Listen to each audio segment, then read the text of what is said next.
ಜೀವನ ರಾಗವೇ ಅನವರತ ಸಂಗೀತ ಸಂಗೀತ.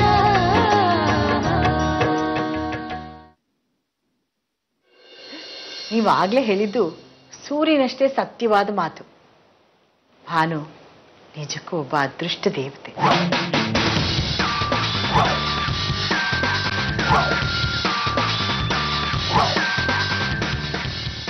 ಆ ಅದೃಷ್ಟ ಕೊನೆವರೆಗೂ ನಮ್ಮನೇಲೇ ಇರಬೇಕು ಅಂತ ಅನ್ನಿಸ್ತಾ ಇದೆ.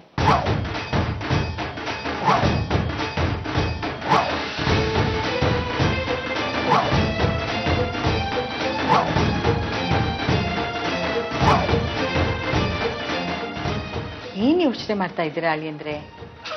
ಏನಿಲ್ಲ ಅತ್ತೆ, ಭಾನುವರು ನಮ್ಮನೇಲೇ ಇರೋದಕ್ಕೆ ನಂದು ಯಾವ ಆಕ್ಷೇಪಣೆನೂ ಇಲ್ಲ. ಆದ್ರೆ ನಿಮ್ಮನೇನ ಬಿಟ್ಟು ಬಂದು ನಮ್ಮನೇಲೇ ಇರಿ ಅಂತ ಅವ್ರನ್ನ ಹ್ಯಾಕ್ ಕೇಳೋದು?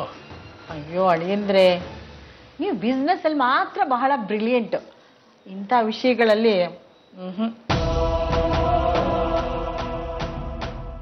ನಾನು ಏನು ಹೇಳಕ್ ಬಂದೆ ಅಂದ್ರೆ, ನೀವು ಪೀಠಿಗೆ ಹಾಕಿದಾಗಲೇ ನನಗೆಲ್ಲ ಅರ್ಥ ಆಯ್ತು ಅತ್ತೆ. ದಯವಿಟ್ಟು ಈ ಯೋಚನೆಯನ್ನ ನಿಮ್ಮ ಮನಸ್ಸಿನಿಂದ ತಲೆಯಿಂದ ಮೊದಲು ತೆಗೆದುಹಾಕಿ.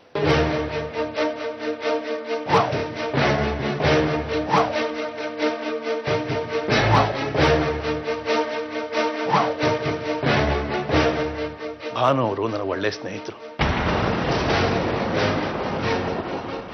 ನಮ್ಮಲ್ಲಿ ಒಬ್ಬರ ಬಗ್ಗೆ ಒಬ್ಬರಿಗೆ ನಂಬಿಕೆ, ಗೌರವ ಇದೆ. ನೀವು ಹೀಗೆಲ್ಲ ತಪ್ಪಾಗಿ ಯೋಚನೆ ಮಾಡಿ ಅದಕ್ಕೂ ಕಲ್ಲು ಹಾಕಬೇಡಿ ಪ್ಲೀಸ್.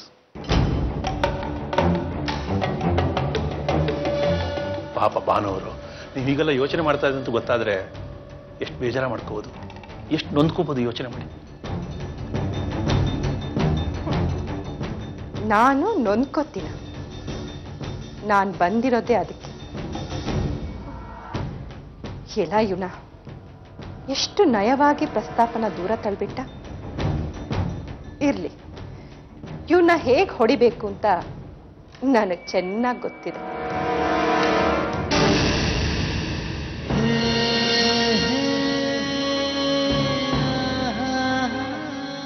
ಸೀತು, ನಾನ್ ಗಮನಿಸಿರೋ ಹಾಗೆ ನಿಂಗೊಂದು ಸ್ಪೆಷಲ್ ಟ್ಯಾಲೆಂಟ್ ಇದೆ. ಸ್ಪೆಷಲ್ ಟ್ಯಾಲೆಂಟಾ? ಅದೇನಪ್ಪ ಅಂಥ ಟ್ಯಾಲೆಂಟ್? ಆಯ್ಕೆ ಮಾಡ್ಕೊಳ್ಳೋ ಟ್ಯಾಲೆಂಟ್. I mean selection. ನಿನ್ ಸೆಲೆಕ್ಷನ್ ಸೂಪರ್ ಆಗಿರುತ್ತೆ. ಅಷ್ಟೊಂದು ಕನ್ಫರ್ಮ್ ಆಗಿ ಹೇಗೆ ಹೇಳ್ತೀರಾ? ಸೀತು, ನನ್ನೇ ಸೆಲೆಕ್ಟ್ ಮಾಡ್ಕೊಂಡಿಲ್ವಾ ನೀನು? ಅಂಗಡಿಲಿ ಏನಿದೆಲ್ಲ ಎಲ್ಲರೂ ನೋಡ್ತಾರೆ. ಮನೆಗೆ ಹೋಗಿ ಇದನ್ನೆಲ್ಲ ಡಿಸ್ಕಸ್ ಮಾಡಿದ್ರೆ ಚೆನ್ನಾಗಿರುತ್ತೆ. Okay, with pleasure. ಈಗ ನೀವ್ ನನ್ನನ್ನ ಇಲ್ಲಿ ಯಾಕೆ ಕರ್ಕೊಂಡು ಬಂದಿದ್ದೀರಾ ಅಂತ ನಾನು ಹೇಳಲಾ? ಹೌದಾ, ಹೇಳು ನೋಡೋಣ. ನೀವೊಂದು ಗಿಫ್ಟ್ ತಗೋಬೇಕು, ಅದನ್ನ ನಾನ್ ಸೆಲೆಕ್ಟ್ ಮಾಡ್ಕೊಡ್ಬೇಕು, ರೈಟ್? ಸೀತು, ಎಷ್ಟು ಚುರುಕಾಗ್ಬಿಟ್ಟಿದ್ಯಾ ನೀನು. ನಾನು ಹೇಳೋಕ್ಕೂ ಮುಂಚೆನೆ ಗೆಸ್ ಮಾಡ್ಬಿಟ್ಟಿಯಲ್ಲ. ಇವತ್ತು ತುಂಬಾ ಜಾಲಿ ಮೂಡಲಿರೋ ಹಾಗಿದ್ದೀರಾ. ಎನಿವೇಸ್, ಆದ್ರೂ ನಂಗೊಂದು ಡೌಟ್. ಡೌಟಾ? ಏನದು? ಒಂದ್ ಮನೆ ಹುಡುಕ್ಬೇಕಾದ್ರೆ ಆ ಮನೆಯವ್ರ ಅಡ್ರೆಸ್, ಫೋನ್ ನಂಬರ್ ಎಲ್ಲ ಗೊತ್ತಿರ್ಬೇಕು ತಾನೆ? ಹೌದು. ಹಾಗೆ ಒಂದ್ ಗಿಫ್ಟ್ ಪರ್ಚೇಸ್ ಮಾಡ್ಬೇಕು ಅಂದ್ರೆ ಆ ಗಿಫ್ಟ್ ಯಾರ್ಗೆ, ಯಾವ ಉದ್ದೇಶಕ್ಕೆ ಕೊಡ್ತಾ ಇದೀವಿ ಅಂತ ಗೊತ್ತಿರ್ಬೇಕು. ಇಲ್ಲ ಅಂದ್ರೆ ಮಗು ಹುಟ್ಟಿದವ್ರಿಗೆ ಹ್ಯಾಪಿ ಮ್ಯಾರಿಡ್ ಲೈಫ್ ಅಂತ ವಿಶ್ ಮಾಡಿ ಆಭಾಸ ಆಗತ್ತಷ್ಟೇ. ಕರೆಕ್ಟ್. ಇನ್ನ ನನಗೆ ನಿನ್ನಿಂದ ವಿಷಯನ ಮುಚ್ಚಿಡೋದಕ್ಕೆ ಆಗೋದಿಲ್ಲ. ನಾವೀಗ ಗಿಫ್ಟ್ ನ ಆಯ್ಕೆ ಮಾಡ್ಕೋಬೇಕಾಗಿರೋದು ಭಾನು ಅವ್ರಿಗೆ. ಸಾಮಾನ್ಯವಾಗಿ ಯಾರಿಂದನಾದ್ರೂ ನಮ್ಗೆ ಹೆಲ್ಪ್ ಆದಾಗ ಅಥವಾ ಅವರಿಂದ ನಮ್ಮ ಜೀವನದಲ್ಲಿ ಒಂದು ಬೆಳಕನ್ನ ಕಂಡ್ಕೊಂಡಾಗ ಅವ್ರಿಗೆ ಥ್ಯಾಂಕ್ಸ್ ಹೇಳ್ಬೇಕಾದ್ದು ನಮ್ಮ ಕರ್ತವ್ಯ ಅಲ್ವಾ? ಇಲ್ಲಿವರೆಗೂ ನಾನು ಜಯರಾಮ್ ಅವ್ರ ಮಗ ಅನ್ನೋ ಕಾರಣಕ್ಕೆ ಅವ್ರು ನನ್ನ ಜೊತೆಲಿ ಇಟ್ಕೊಂಡಿದ್ದಾರೆ ಅನ್ನೋ ತರ ನಮ್ಮ ಆಫೀಸ್ ಸ್ಟಾಫ್ಸ್ ಎಲ್ಲ ಮಾತಾಡ್ಕೊಳ್ತಾ ಇದ್ರು. ಆ ವಿಷಯ ನನಗೆ ಬೇರೆ ತರದಲ್ಲೇ ನನ್ನ ಗಮನಕ್ಕೆ ಬರ್ತಾ ಇತ್ತು. ಅದರಿಂದ ನನ್ನ ಮನಸ್ಸಿಗೆ ತುಂಬಾನೇ ಬೇಜಾರಾಗ್ತಾ ಇತ್ತು. ನನಗೂ ಕೆಪಾಸಿಟಿ ಇದೆ, ನಾನು ಅದನ್ನ ಜನಕ್ಕೆ ಪ್ರೂವ್ ಮಾಡ್ತೀನಿ, ನನಗೂ ಒಂದು ಅವಕಾಶ ಬೇಕು ಅಂತ ನಾನು ಕಾಯ್ತಾ ಇದ್ದೆ. ಆ ಅವಕಾಶ ಇಷ್ಟು ದಿನಕ್ಕೆ ನನಗೆ ಸಿಕ್ತು. ಅದು ಭಾನು ಅವರಿಂದ. ಅವ್ರಿಗೆ ಬಾಯಿ ಮಾತಲ್ಲಿ ಬರೀ ಥ್ಯಾಂಕ್ಸ್ ಹೇಳಿದ್ರೆ ಚೆನ್ನಾಗಿರಲ್ಲ. ಅದಕ್ಕೆ ಒಂದು ಸಣ್ಣ ಕಾಣಿಕೆ ಕೊಟ್ಟು ನನ್ನ ಕೃತಜ್ಞತೆನ ಅವರಿಗೆ ಸಲ್ಲಿಸ್ಬೇಕು ಅಂತ ಅನ್ಕೊಂಡಿದ್ದೀನಿ. ಏನಂತೀಯ? ನಿಮ್ ಯೋಚನೆ ಸರಿಯಾಗೇ ಇದೆ. ಇದರಲ್ಲಿ ಅಭ್ಯಂತರ ಮಾಡೋ ಅಂಥದ್ದು ಏನೂ ಇಲ್ಲ. ಇನ್ಫ್ಯಾಕ್ಟ್ ನನಗೆ ಯಾಕೆ ಇಂಥ ಯೋಚನೆ ಬರಲಿಲ್ಲ ಅಂತ ಬೇಜಾರಾಗ್ತಿದೆ. ಈಗ ಒಂದು ಸೂಪರ್ ಆಗಿರೋ ಗಿಫ್ಟ್ ಸೆಲೆಕ್ಟ್ ಮಾಡೋಣ.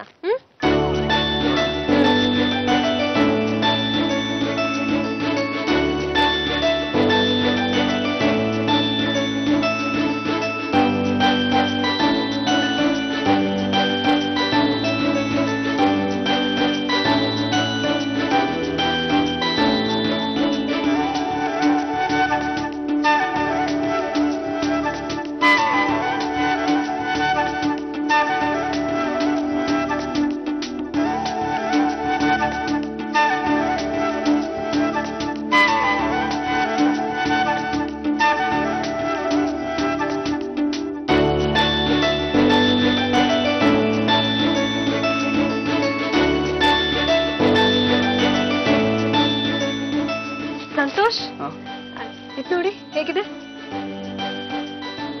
ವಾವ್, ತುಂಬಾ ಚೆನ್ನಾಗಿದೆ. ಭಾನು ಅವ್ರಿಗೆ ಇದನ್ನ ಕೊಟ್ರೆ ತುಂಬಾ ಖುಷಿ ಆಗುತ್ತೆ ಅನ್ಸುತ್ತೆ ಅಲ್ವಾ? 100%. ಪ್ಯಾಕ್ ಮಾಡ್ಸೋಣ.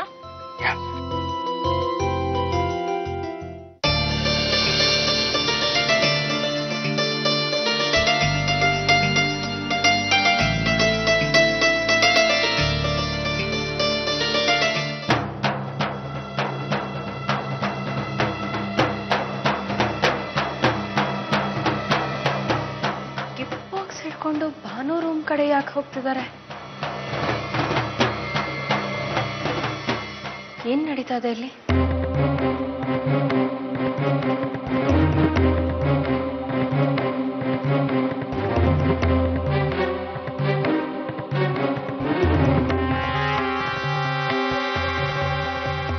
ಭಾನುವ್ರೆ. ಅರೆ ಸಂತೋಷ್, ಸಿತಾರಾ, ಏನಿದು ಕೈಯಲ್ಲಿ ಗಿಫ್ಟ್ ಬಾಕ್ಸ್ ಇದೆ? ಯಾವ್ದಾದ್ರು ಫಂಕ್ಷನ್ಗೆ ಹೊರಟ್ರಾ?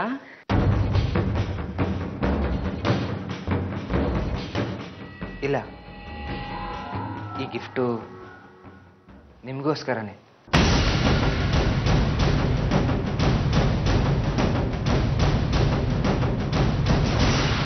ನನಗೋಸ್ಕರನಾ?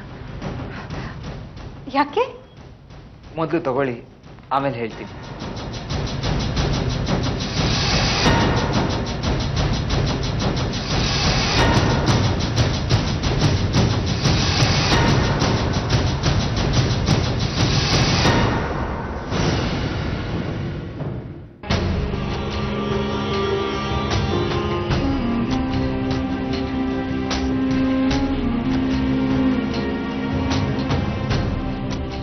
ಕುರಿ ಹಳ್ಳಕ್ಕೆ ಬೀಳ್ತಾ ಇದೆ. ಚೆನ್ನಾಗಿ ಉಪಯೋಗಿಸ್ಕೋಬೇಕು ಈ ಅವಕಾಶನ. ಗಿಫ್ಟ್ ಇಷ್ಟ ಆಯ್ತಾ? ವಾವ್, ತುಂಬಾ ಮುದ್ದಾಗಿದೆ. ಈಗ್ಲಾದ್ರೂ ಹೇಳಿ, ಈ ಗಿಫ್ಟ್ನ ಯಾಕೆ ಕೊಟ್ರಿ? ಭಾನುವರೇ, ಇವತ್ತು ನೀವು ನನಗೆ ಮಾಡಿದ ಸಹಾಯಕ್ಕೆ ನನಗೆ ಹೇಗೆ ಕೃತಜ್ಞತೆ ಸಲ್ಲಿಸ್ಬೇಕು ಅಂತ ಗೊತ್ತಾಗ್ಲಿಲ್ಲ. ಅದಕ್ಕೆ ಈಗ ನಾನು ನಿಮಗ್ ಸಹಾಯ ಮಾಡಿದ್ನ? ಏನು? ಭಾನುವರೇ, ಇವತ್ತು ನಿಮ್ಮಿಂದ ನನ್ನ ಡ್ಯಾಡಿಗೆ ಇನ್ನೂ ಹತ್ರ ಆಗ್ಬಿಟ್ಟೆ.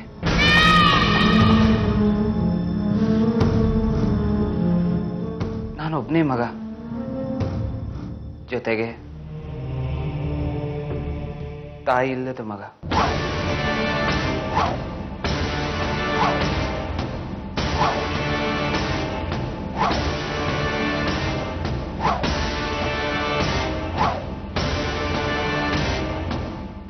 ಸಣ್ಣ ವಯಸ್ಸಲ್ಲೇ ತಾಯಿನ ಕಳ್ಕೊಂಡೆ ಅನ್ನೋ ಕಾರಣಕ್ಕೆ ನಮ್ಮ ಮನೆಯವರೆಲ್ಲ ನನಗೆ ತುಂಬಾ ಮುದ್ದು ಮಾಡಿ ಸಾಕಿದ್ರು. ಆ ಕಾರಣಕ್ಕೆ ಅವರಿಗೆ ನನ್ನ ಬೆಳವಣಿಗೆನೇ ಕಾಣಲಿಲ್ಲ. ನನಗೆ ಇವತ್ತು ಮದುವೆ ಆಗಿದ್ರು ಕೂಡ ಅವ್ರ ದೃಷ್ಟಿಲಿ ನಾನಿನ್ನು ಸಣ್ಣ ಹುಡುಗ. ಅದಕ್ಕೆ ಅವ್ರು ನನಗೆ ಯಾವುದೇ ತರ ಜವಾಬ್ದಾರಿಗಳನ್ನು ಕೊಡ್ತಾ ಇರಲಿಲ್ಲ. ಅವನಿನ್ನು ಸಣ್ಣ ಹುಡುಗ, ಅವನಿಗೇನು ಗೊತ್ತಾಗುತ್ತೆ ಅನ್ನೋ ಭಾವನೆಯಲ್ಲೇ ಎಲ್ಲರೂ ನನ್ನ ನೋಡ್ತಾ ಇದ್ರು. ಅದರಿಂದ ನನ್ನ ಮನಸ್ಸಿಗೆ ತುಂಬಾನೇ ಹಿಂಸೆ ಆಗ್ತಾ ಇತ್ತು. ಅದಕ್ಕೆ ನಾನೇ ಆಫೀಸ್ಗೆ ಹೋಗಿ ಯಾವುದಾದ್ರೂ ಸಣ್ಣ ಪುಟ್ಟ ಕೆಲಸಗಳನ್ನ ತಗೊಂಡು ಮಾಡಕ್ ಶುರು ಮಾಡಿದೆ. ಆ ಸಂದರ್ಭದಲ್ಲಿ ನನ್ನಿಂದ ಒಂದು ಸಣ್ಣ ತಪ್ಪಾದ ತಕ್ಷಣ ನಮ್ಮ ಆಫೀಸ್ ಸ್ಟಾಫ್ಸ್ ಎಲ್ಲ ಇವನು ಜಯರಾಮ್ ಅವ್ರ ಮಗನ, ಇವನ್ಗೇನು ಬರೋದೇ ಇಲ್ಲ, ತಂದೆ ಬುದ್ಧಿವಂತಿಕೆಯಲ್ಲಿ ಇವನ್ ಬುದ್ಧಿವಂತಿಕೆಯಲ್ಲಿ, ಇವನು ಉದ್ಧಾರ ಆದಂಗೆ ತಂದೆ ಹೆಸರು ಹೇಳ್ಕೊಂಡು ಅವ್ರ ನೆರಳಲ್ಲಿ ಇರಬೇಕೇ ವಿನಃ ಇವನ್ ಕೈಲಿ ಏನು ಮಾಡೋದಕ್ಕಾಗೋದಿಲ್ಲ, ಇವನ್ಗೆ ಯಾವ ಶಕ್ತಿನೂ ಇಲ್ಲ ಅನ್ನೋ ಥರ ಇನ್ಸಲ್ಟ್ ಮಾಡಿ ಮಾತಾಡ್ತಾ ಇದ್ರು. ಮನೆಯವರು, ಸಂಬಂಧಿಕರು ಬರ್ತಾ ಬರ್ತಾ ನನಗೂ ಇದೇ ಥರದ ಫೀಲಿಂಗ್ ಬರೋಕ್ಕೆ ಸ್ಟಾರ್ಟ್ ಆಯಿತು. ಆದರೂ ನನ್ನ ಒಳ ಮನಸ್ಸಲ್ಲಿ ನನಗೂ ಕೆಪಾಸಿಟಿ ಇದೆ, ನಾನು ಏನು ಅನ್ನೋದನ್ನು ಪ್ರೂವ್ ಮಾಡ್ತೀನಿ ಅಂತ ಅನ್ಕೋತಾನೆ ಇದ್ದೆ. ಆದರೆ ಅದಕ್ಕೆ ಯಾವುದೇ ಥರದ ಅವಕಾಶಗಳು ಸಿಕ್ಕಿರಲಿಲ್ಲ. ಆದರೆ ಇವತ್ತು ಆ ಅವಕಾಶ ನನಗೆ ಸಿಕ್ತು. ಎಲ್ಲದಕ್ಕಿಂತ ಹೆಚ್ಚಾಗಿ ಡ್ಯಾಡಿ ನನ್ನ ಹತ್ರ ಬಂದು ನನ್ನ ಬಗ್ಗೆ ಮಾತಾಡಿ ತುಂಬಾ ಸಂಭ್ರಮ ಪಟ್ರು. ಅದನ್ನ ನಾನು ನನ್ನ ಜೀವ ಇರೋವರೆಗೂ ಮರೆಯೋದಕ್ಕಾಗೋದಿಲ್ಲ ಭಾನುವರೇ. ಇಷ್ಟಕ್ಕೆಲ್ಲ ಕಾರಣ ನೀವೇ.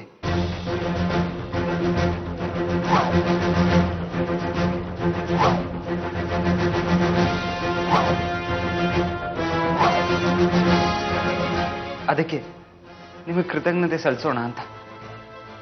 ಓ, ಕೃತಜ್ಞತೆ ಹೇಳಿ ನನ್ನನ್ನ ದೂರ ಇಡ್ಬೇಕು ಅಂತ ನೋಡ್ತಿದ್ದೀರಾ? ಛೇ, ಹಾಗಲ್ಲ. ಇನ್ ಹೇಗೆ? ನಾನೊಂದು ಪ್ರಶ್ನೆ ಕೇಳ ನಿಮ್ಮನ್ನ. ಕೇಳಿ. ಇವತ್ ನಿಮ್ ತಾಯಿ ಬದುಕಿದಿದ್ರೆ ಈ ಕೆಲ್ಸನ ಅವ್ರು ಮಾಡ್ತಿರ್ಲಿಲ್ವಾ?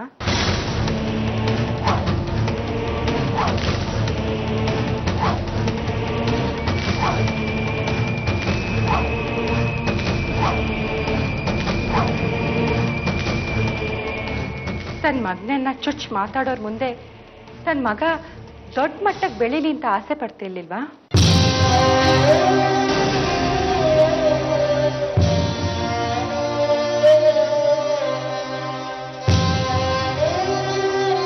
ಸುಮ್ಮನೆ ಮಗನನ್ನ ಹೀಗೆ ಬಿಟ್ರೆ ಹೇಗೆ? ನಿಮ್ ಜೊತೆಲೆ ಇಟ್ಕೊಂಡು ಅವನಿಗೂ ಸ್ವಲ್ಪ ಜವಾಬ್ದಾರಿಗಳನ್ನ ಕಲಿಸಿ ಅಂತ ನಿಮ್ ತಂದೆ ಹತ್ರ ವಾಗ್ವಾದ ಮಾಡ್ತಿರ್ಲಿಲ್ವಾ?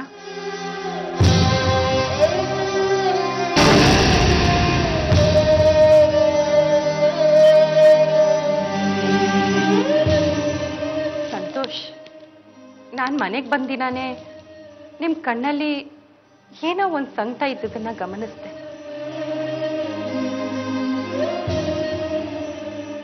ಈ ಹುಡುಗನ್ಗೆ ಆಸ್ತಿ, ಅಂತಸ್ತು, ಹಣ, ಇಷ್ಟಪಟ್ಟ ಹೆಂಡತಿ ಎಲ್ಲ ಇದ್ದಾರೆ. ಆದ್ರೂ ಏನೋ ಒಂದು ಕೊರತೆ ಇದೆ ಅಂತ ಅನಿಸ್ತು. ಗಮನಿಸ್ದೆ. ಅದು ತಾಯಿ ಪ್ರೀತಿ ಅಂತ ಗೊತ್ತಾಯ್ತು. ಅದನ್ನ ನಾನು ಕೊಡೋಣ ಅಂತ ನಿರ್ಧಾರ ಮಾಡಿದೆ.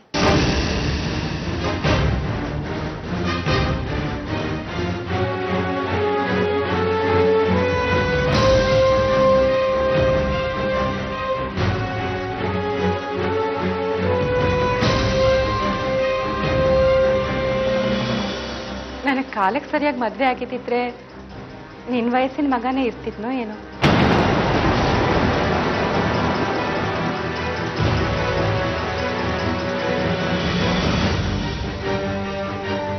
ವಿಧಿ ಹಣೆಯಲ್ಲಿ ಬರ್ದಿಲ್ಲ.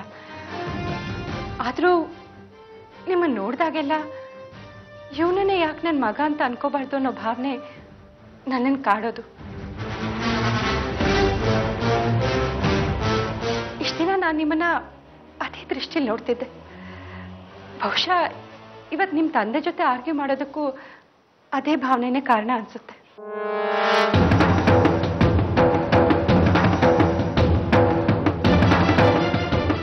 ಇಷ್ಟು ದಿನ ನನ್ನ ತಾಯಿನ ಒಂಟಿಯಾಗಿ ಮಾಡಿ ಹೊರಟೋಗಿದ್ದಾರೆ ಅಂತ ಅನ್ಕೊಂಡಿದ್ದೆ. ಆದರೆ ಇಲ್ಲ, ಅವ್ರು ಎಲ್ಲೂ ಹೋಗಿಲ್ಲ. ನಿಮ್ಮ ರೂಪದಲ್ಲಿ ಮತ್ತೆ ವಾಪಸ್ ಬಂದಿದ್ದಾರೆ.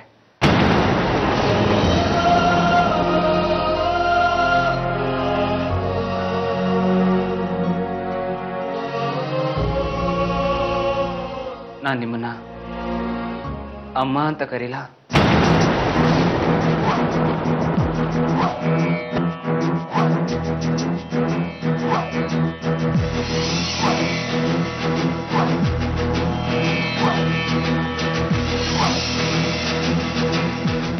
ಸಂತೋಷ್, ಅಮ್ಮ, ಸಂತೋಷ್, ಈ ಮಾತನ್ನ ನಿನ್ ಬಾಯಿಂದ ಕೇಳ್ಬೇಕು ಅಂತ ನಾನು ಎಷ್ಟು ಆಸೆ ಪಟ್ಟಿದ್ದೆ ಗೊತ್ತಾ? ಕೊನೆಗೂ ನನ್ನ ಆಸೆ ನೆರವೇರ್ತು. ಆ ದೇವ್ರು ನನಗೂ ಒಬ್ಬ ಮಗನ ಕಳಿಸ್ಬಿಟ್ಟ.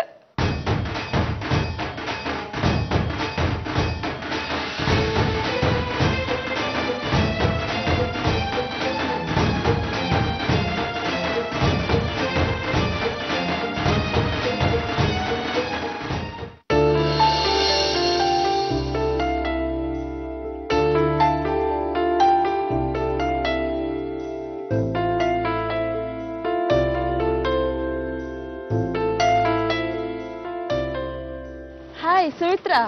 ಹಾಯ್, ಹೇಗಿದೀಯೇ? ನಾನ್ ಆರಾಮಾಗಿದ್ದೀನಿ, ನೀನ್ ಹೇಗಿದ್ಯಾ? ನಾನ್ ಚೆನ್ನಾಗಿದ್ದೀನಿ. ಅಲ್ಲ, ನಿನ್ನ ನೋಡಕ್ಕೆ ನಿಮ್ ಮನೆಗೆ ಬರೋಣ ಅಂತ ಅನ್ಕೊಂಡೆ, ಅಷ್ಟ್ರಲ್ಲಿ ನೀನೇ ಸಿಕ್ಬಿಟ್ಟೆ. ಒಳ್ಳೇದಾಯ್ತು. ಹೌದಾ? ಏನ್ ವಿಷಯ? ಭಾನು ಅವರು ಡೈಮಂಡ್ ನೆಕ್ಲೆಸ್ ಕೊಟ್ಟಿದ್ರಲ್ಲ, ಅದ್ರ ಬಗ್ಗೆ ನೀನು ಅನುಮಾನ ಪಟ್ಟಿದ್ದೆ ಅಲ್ವಾ? ಹಾ ಹೌದು, ಹೇಳು. ಆ ಅನುಮಾನಗಳೆಲ್ಲ ಸುಳ್ಳು ಕಣೆ. ಅವರು ಯಾವ ಕೆಟ್ಟ ಉದ್ದೇಶನೂ ಇಟ್ಕೊಂಡು ನನ್ಗೆ ಆ ನೆಕ್ಲೆಸ್ನ ಕೊಡ್ಲಿಲ್ಲ. ಮತ್ತಿನ್ಯಾವ ಒಳ್ಳೆ ಉದ್ದೇಶ ಇಟ್ಕೊಂಡು ಲಕ್ಷಾಂತರ ರೂಪಾಯಿ ಬೆಲೆ ಬಾಳೋ ಅಂತ ನೆಕ್ಲೆಸ್ ಕೊಟ್ಟಿದಾರಂತೆ. ಸುಮ್ನೆ ಸ್ನೇಹಕ್ಕೆ ನೆಕ್ಲೆಸ್ ಕೊಡಾಗಿದ್ರೆ ನನ್ಗೂ ಹೇಳು, ನಾನು ಬಂದು ಆ ಭಾನು ಅವ್ರಿಗೆ ಫ್ರೆಂಡ್ ಆಗ್ತೀನಿ. ನೀ ಮತ್ತದೇ ರಾಗ ತೆಗಿತಿದ್ಯಲ್ಲೇ. ಮೊದಲು ನಾ ಹೇಳೋದನ್ನ ಸ್ವಲ್ಪ ಕೇಳು. ಹೇಳಮ್ಮ ತಾಯಿ, ಹೇಳು. ಭಾನು ಅವ್ರಿಗೆ ನಮ್ ರಾಶಿ ಇಷ್ಟ ಆಗಿದ್ದಾಳಂತೆ ಕಣೆ.